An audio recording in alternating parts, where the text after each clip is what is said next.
ஓரிரு முறை முயற்சி செய்துவிட்டு இதற்கு மேல் என்னால் முடியாது என்று சொல்பவன் சராசரி மனிதன். என் லட்சியத்தை 8 முறை முயற்சி செய்தே கொண்டே இருப்பவன் சாதனை மனிதன். தோல்வியால் துவண்டவர்களை இந்த உலகம் நினைவில் வைத்திருப்பதில்லை. தோல்வி உங்களுக்கு புதிய உற்சாகத்தையும் வைராக்கியத்தையும் கொடுக்க வேண்டுமே தவிர விரக்தியை கொடுக்கக்கூடாது. யாருக்கும் முதல் முயற்சியிலேயே மிகப்பெரிய வெற்றி கிடைத்து விடுவதில்லை. தடைக்கருக்களை முன்னேற்றத்துக்கான படிக்கருக்கள் என்று நினைத்து கொள்வோம். வீழ்ந்தோம் என்று இந்த உலகம் நம்மை பற்றி சொல்லும்போது அதே உலகம் வென்றோம் என்று சொல்லும்படி சாதித்து காட்டுவோம். தோல்வி என்றைக்கும் நிரந்தரமானதல்ல.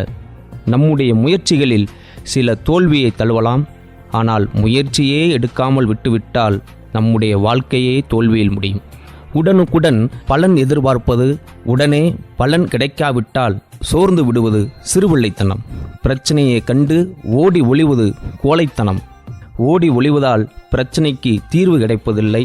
பிரச்சனையின் தன்மைக்கேற்ப தீர்வு உடனே கிடைக்காமல் அல்லது சில காலம் கழித்து கிடைக்கலாம். விடாமுயற்சியால் வரலாற்றில் இடம்பெற்ற சிலரை பற்றி தெரிந்து கொள்வோம். பக்கவாதத்தால் பாதிக்கப்பட்ட வில் மாருடாப் என்ற பெண்மணி 1960 ஒலிம்பிக்கில் ஓட்டப்போட்டியில் 3 தங்கப் பதக்கங்களை வென்றார்.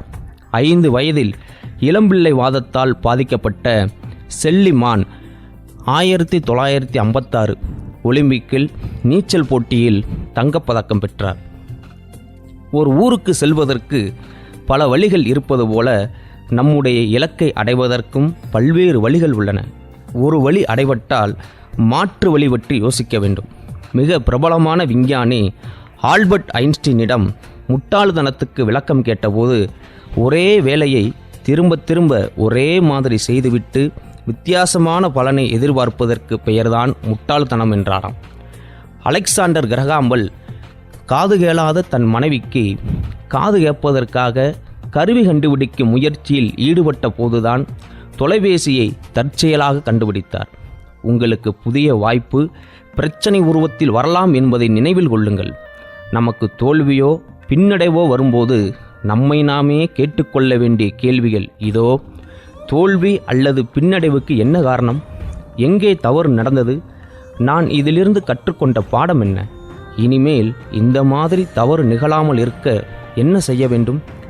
சாதனையாளர்கள் தங்களுடைய முதல் முயற்சியிலேயே வெற்றி பெற்று விடுவதில்லை. தான் இழந்த நாட்டை மீட்க போராடிய ராபர்ட் புரூஸ், இந்தியாவுக்கு கடல்வழி கண்டுபிடித்த வாஸ்கோடகாமா, எவரெஸ்ட் சிகரத்தை அடைந்த எட்மண்ட் கிலாரி மற்றும் டென்சிங் போன்ற பலரும் தங்களின் முதல் முயற்சியிலேயே வெற்றி பெறவில்லை. தேசிய கவி பாரதியாரும் கவிஞர் கண்ணதாசனும் தங்களின் ஆரம்பகால கவிதை போட்டியில் முதல் பரிசு பெறவில்லை. அமெரிக்க ஜனாதிபதியாகி அடிமைத்தனத்தை ஒழித்து வரலாறு படைத்த ஆபிரகாம் லிங்கன் ஜனாதிபதி தேர்தலில் வெற்றி பெறுவதற்கு முன் 5 முறை பல்வேறு தேர்தல்களில் தோல்வியை தழுவியவர் என்பதை நினைவில் கொள்ளுங்கள்.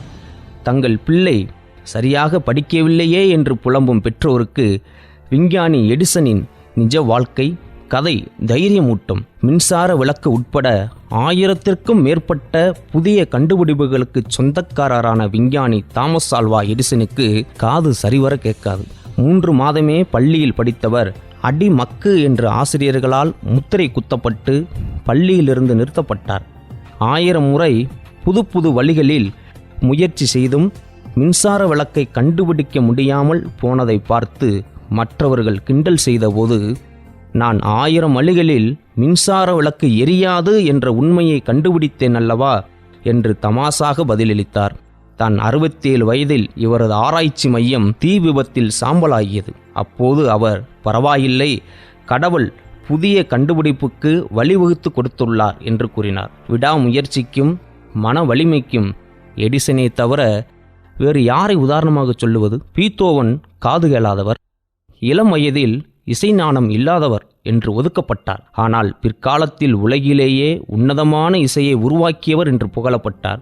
மிகச்சிறந்த அமெரிக்க ஜனாதிபதிகளில் ஒருவராக கருதப்பட்ட பிராங்க்லின் ரூஸ்வெல்ட் சக்கர நாற்காலியில் அமர்ந்தபடி 2ஆம் உலகப் போரின் போது அமெரிக்காவை வழிநடத்தி வெற்றி கண்டார். நேருவுக்கு பின் இந்திய பிரதமரான லால் பகதூர் சாஸ்திரி பள்ளிக்கு செல்வதற்கு தினமும் ஆற்றை கடந்து செல்ல வேண்டியிருக்கும். ஆற்றின் குறுக்கே பாலம் இல்லாததால் புத்தகத்தையும் கலற்றிய உடையையும் தலைக்கு மேல் சுமந்தபடி நீச்சலடித்து தினமும் அக்கரையை அடைந்திருக்கிறார். முன்னாள் ஜனாதிபதி அப்துல் கலாம் அதிகாலையில் வீடு வீடாகச் சென்று பேப்பர் போட்டு பள்ளிக்கு சென்றிருக்கிறார். இப்படி சொல்ல ஆரம்பித்தால் சுதந்திர இந்தியாவில் அடிமட்டத்திலிருந்து புகழின் உச்சத்தை அடைந்தியவர்கள் பட்டியல் நீண்டு கொண்டே போகும். தனக்கு நிறைய திறமை இருந்தும் அங்கீகாரம் கிடைக்கவில்லையே என்று ஆதங்கப்படுபவர்கள் ஒன்றை நினைவில் வைத்துக் கொள்ளுங்கள். புகழின் உச்சிக்கு சென்ற பலர் ஆரம்ப காலத்தில் அங்கீகாரம் கிடைக்காமல் போராட நேர்ந்திருக்கிறது. ஒரு துறையில் சாதனை படைக்க இளம் மேதையாக இருந்திருக்க வேண்டுமென்ற கட்டாயமில்லை.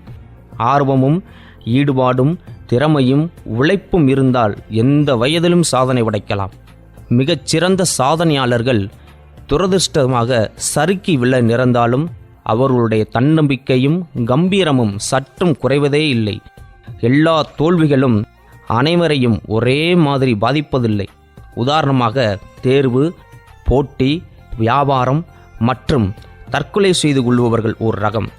ஆனால் அவர்களை விட மோசமான தோல்வியடைந்தவர்கள் பரவாயில்லை, எனக்கு இது ஒரு நல்ல பாடம் என்று ஆக்கப்பூர்வமாக எடுத்துக்கொள்வார்கள் மறு ரகம்.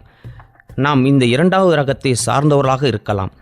எப்போதெல்லாம் பிரச்சனை மற்றும் தோல்வியை சந்திக்க நேர்கிறதோ அப்போது 2 கேள்விகளை நமக்கு நாமே கேட்டுக்கொள்வோம். அதனால் என்ன, அடுத்து என்ன, நல்ல வழி தானாகவே பிறக்கும்.